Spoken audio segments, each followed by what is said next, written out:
Hi everyone, मैं Sanjeet sir आप सबों को स्वागत करता हूं संजीत जी सेंटर 37 पे। तो हम लोग 10th क्लास का बायोलॉजी पढ़ रहे थे, चैप्टर 2 उत्तक पढ़ रहे थे।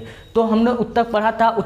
उत्तक दो प्रकार का होता है, पादप उत्तक होता है और जंतु उत्तक होता है। फिर हमने पादप उत्तक का प्रकार देखा। तो पादप उत्तक का 2 प्रकार होता है, विभिजोतकी उत्तक और अस्थायी उत्तक। फिर हमने विभिजोतकी उत्तक का 3 प्रकार पढ़ा। फिर हमने अस्थायी उत्तक का भी 2 प्रकार पढ़ा।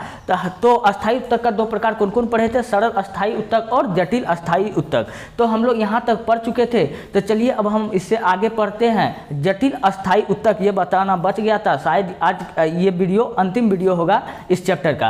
आज ही ये चैप्टर खत्म होने वाला है, थोड़ा सा बच गया था। जटिल अस्थायी उत्तक वो पढ़ाना था। चलिए अभी हम इसको पढ़ा रहे हैं। अब ये जटिल अस्थायी उत्तक क्या होता है? तो जटिल अस्थायी उत्तक 2 प्रकार का होता है। क्या होता है? कितना प्रकार का होता है? 2 प्रकार का होता है। पहला प्रकार को कहते हैं जाइलम, दूसरा प्रकार को कहते हैं फ्लोएम। जाइलम अब क्या होता है? ज से जाइलम, ज से जल, ज से जाइलम, ज से जल, फ से फ्लोएम, फ से फल, फ से फ्लोएम। तो जाइलम क्या करता है? जाइलम बताए थे। जाइलम क्या करता है? पानी का परिवहन करता है। क्या करता है? मतलब एक स्थान से, जो पौधे में जो पानी होता है, एक स्थान से दूसरे स्थान तक जो परिवहन करता है, वो काम कौन करता है? जाइलम करता है। तो हम बताए थे। और दूसरा क्या बताए थे? फ्लोएम। अब ये फ्लोएम का कार्य क्या होता है? फ से फल, फ से फ्लोएम। तो फल मतलब क्या? भोजन।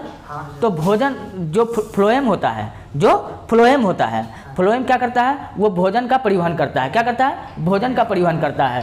तो जाइलम क्या करता है? जल का परिवहन। फ्लोएम क्या करता है? भोजन का परिवहन। तो इसलिए जाइलम और फ्लोएम को हम लोग किस उत्तक के नाम से जानते हैं? संवहन उत्तक के नाम से जानते हैं। चलिए अभी हम जितना बात बोले, अब इन्हीं बातों को लिखते हैं, लिख करके आप बताते चलते हैं।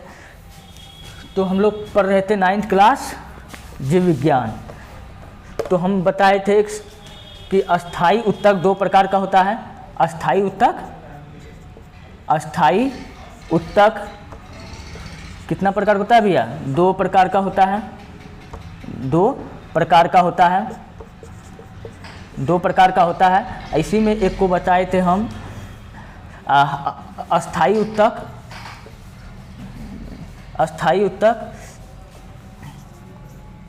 और दूसरा को बताए थे अस्थायी उत्तक। हमने इसका प्रकार पढ़ चुका था। अब हमको इसका प्रकार पढ़ना है। जो ये अस्थायी उत्तक होता है, ये 2 प्रकार का होता है। ये भी कल बता चुके थे। एक को कहते हैं सरल अस्थायी उत्तक। क्या कहते हैं? सरल अस्थायी उत्तक। थोड़ा सा पीछे वाला रिकॉल कर देते हैं। दूसरा को क्या कहते हैं? जटिल अस्थायी उत्तक।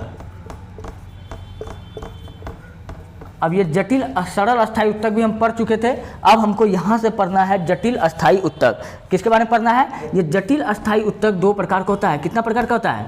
2 प्रकार का होता है। जटिल अस्थायी उत्तक कितने प्रकार का होता है? 2 प्रकार का होता है। जो पहला प्रकार होता है उसको कहते हैं जाइलम। जो पहला प्रकार होता है उसको क्या कहते हैं? जाइलम।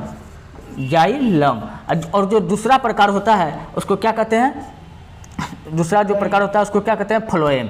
ये 2 प्रकार का होता है, जाइलम और फ्लोएम। तो चलिए यह फ्लोएम, अब ये दोनों के बारे में अभी हम जानते हैं। ये जाइलम क्या होता है? हम बताएं कि ज से जाइलम, ज से जल, जो जल का परिवहन करता है। जो पौधे में जल का परिवहन कौन करता है? पौधे में जल का परिवहन कौन करता है भैया? जाइलम। पौधे में जल का परिवहन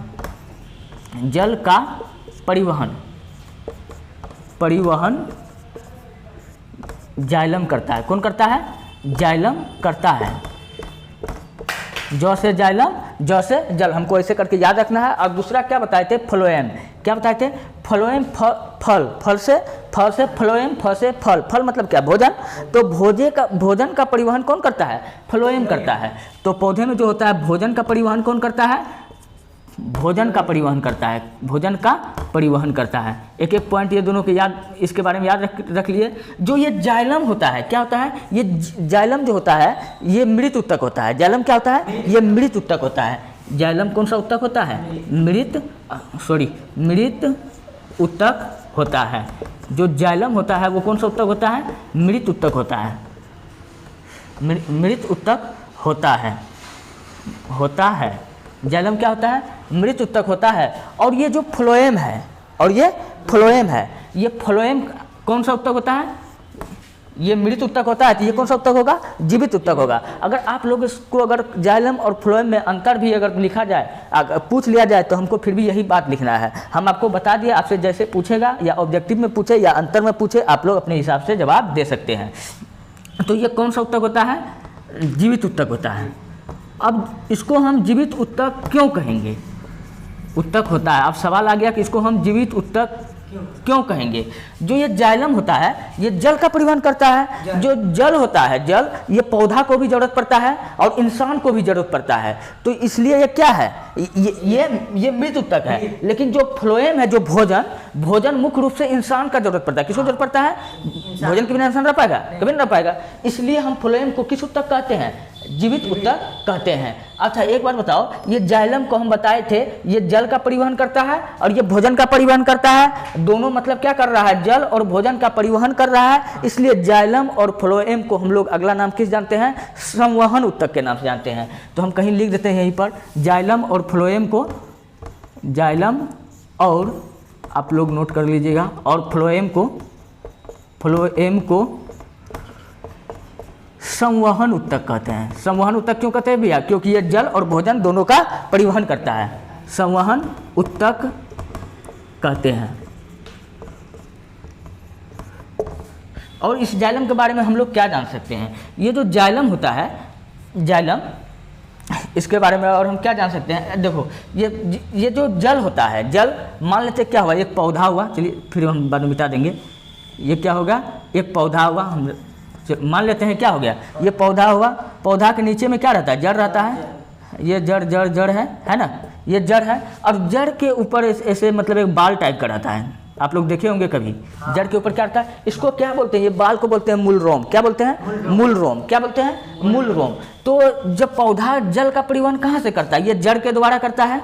जड़ के द्वारा ये देखो, बहुत आदमी कहता है कि ये जो जड़ के द्वारा पौधा क्या करता है? जल अवशोषित करता है। लेकिन इसका मेन, अगर ये बाल नहीं होगा इसके ऊपर, जिसको मूलरोम कहते हैं, अगर ये नहीं होगा तो फिर जल का परिवहन नहीं कर पाएगा। मेन काम इसका है, जल का, जड़ का परिवहन करवाने में मूलरोम का। तो हम क्या बता रहे थे? जो जाइलम होता है, वो जाइलम अगर इसमें क्या पाया जाता है? जाइलम उत्तक पाया जाता है। तो जाइलम यहाँ से पानी घींच करके इधर फैलाएगा, इधर फैलाएगा, इधर फैलाएगा, इधर फैलाएगा, इधर फैलाएगा, ऊपर की ओर ले जाएगा। सॉरी, कहाँ ले जाएगा? ऊपर की ओर ले जाएगा। कहाँ ले जाएगा? ऊपर की ओर ले जाएगा। तो ये एक ही दिशा में ग्रो करेगा। यहाँ से नीचा पानी फिर गिरेगा? नहीं गिरेगा। तो इसलिए जाइलम को हम लोग क्या कहते हैं? एक दिशी। जाइलम को हम लोग क्या कहते हैं? एक दिशी। जाइलम को एक दिशी कहते हैं। एक दिशी कहते हैं। एक दिशी कहते हैं। क्या कहते हैं? एक दिशी कहते हैं। बहुत आसान है इसका अंतर लिखना। और जो ये फ्लोएम होता है, फ्लोएम क्या करता है? भोजन का संवहन करता है। क्या करता है? भोजन का संवहन। मतलब संवहन का मतलब क्या? एक स्थान से दूसरे स्थान तक पहुंचाना। जब ये पौधा का मान के चलो यहाँ से भोजन लाएगा, ठीक है, यहाँ से क्या करेगा? भोजन इधर जाएगा, इधर जाएगा, इधर जाएगा, इधर जाएगा, मान चलो इधर भी, इधर इसका थल्ली है, इधर भी है, इधर भी भोजन आएगा ना? ये कहेगा कि हम सीधे भेजेंगे, इधर न जाएंगे? कहेगा कभी? अगर इधर जाएगा तो क्या होगा? अगर इधर, ये बात तो खत्म हो जाएगा। तो इसलिए भोजन का चारों तरफ इधर होता है, इधर होता है, इधर होता है, इधर होता है ना। तो इसलिए हम फ्लोएम को हम लोग कहते हैं द्विदिशी। क्या कहते हैं? द्विदिशी। तो हम अगला, हम इसको हम चलो मिटा देते हैं। फ्लोएम को हम लोग क्या कहते हैं? द्विदिशी।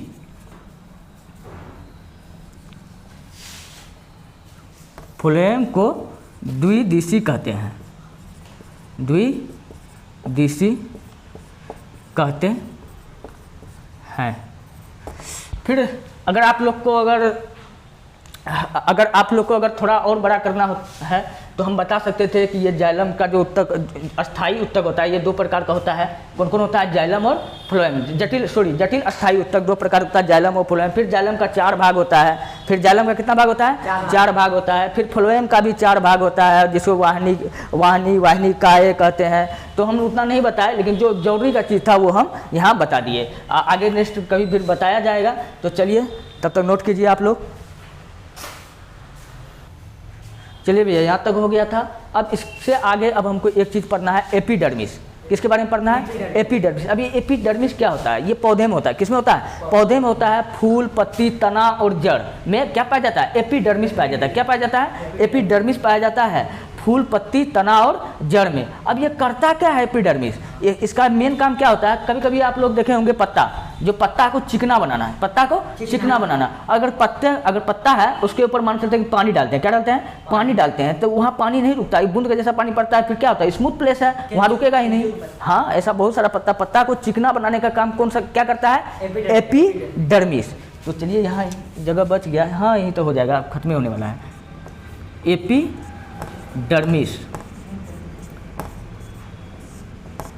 ये पत्ते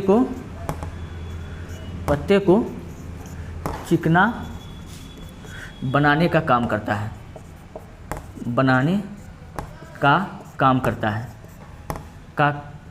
है। और ये पाया कहाँ जाता है? अच्छा, पत्ते को चिकना बनाने में, चिकनाहट बनाने में कौन क्या चीज़ काम आता है? एपिडर्मिस। अगर पूछा जाए तो ऐसे जवाब देना है फटाफट। तो एपिडर्मिस जो होता है, इसका पाया कहाँ जाता है? पत्ता, तना, जड़ और फूल में और पुष्प में पाया जाता है। यहाँ तक कोई दिक्कत? अब जो ये पेड़ पौधा होता है, ये वाष्पोत्सर्जन का क्रिया अधिक करता है। किसका क्रिया? वाष्पोत्सर्जन। वाष्पोत्सर्जन बोले तो कुछ समझ में नहीं आया होगा, चलिए आपको हम समझाते हैं। ये वाष्पोत्सर्जन होता क्या है? जो वाष्पोत्सर्जन होता है, जो क्या पत्तियों में बाहरी भाग से पानी का वाष्प। हाँ, अब ये वाष्पोत्सर्जन का जो क्रिया होता है, इंसान में अधिक होता है या पेड़ पौधा में अधिक होता है? पेड़ पौधा में होता है। पेड़ पौधा 90% पानी को क्या कर देता है? वाष्पोत्सर्जन कर देता है। अब आप लोग को दिमाग में आएगा, अब जब उतना पानी जब उसको ज़रूरत है तो फिर जितना चाहिए ना पता है, तो उतना पानी रखता क्यों है वो? इसलिए रखता है, जब गर्मी लगता है तो तुरंत पंखा, कूलर, एसी उसी चलाते हैं। पेड़ पौधा बेचारा कहाँ जाएगा? तो उसको बचाने के लिए उसमें क्या पाया जाता है? यही एपिडर्मिस पाया जाता है। क्या पाया जाता है? ने क्यूटिकल्स। क्या पाया जाता है? इस एपिडर्मिस में क्या पाया जाता है? क्यूटिकल्स। क्या पाया जाता है? क्यूटिकल्स। यही वाष्पोत्सर्जन की क्रिया को रोकता है, क्यूटिकल्स। आप लिख लीजिएगा। चलिए गाइस, जहाँ तक वह हमने आपको यहाँ तक बताने का कोशिश किया, आज आपका पादप उत्तर पूरा तरीका से कंप्लीट हो गया। आज के बाद आपको कभी कोई पादप उत्तर नहीं पढ़ा पाएगा। तो आज जो अगला बात है हम लोग नेक्स्ट वीडियो लेकर के आएंगे जंतु उत्तक के बारे में। यहाँ पे साथ क्या चिकना कहाँ पत्तियों के एपिडर्मिस, ये पत्ता को एपिडर्मिस के पत्ते को चिकना। अच्छा कोई बात नहीं, तुम लिख लो ना, बोले थे मुँह से निकल गया, क्या दिक्कत है? चलो ठीक है।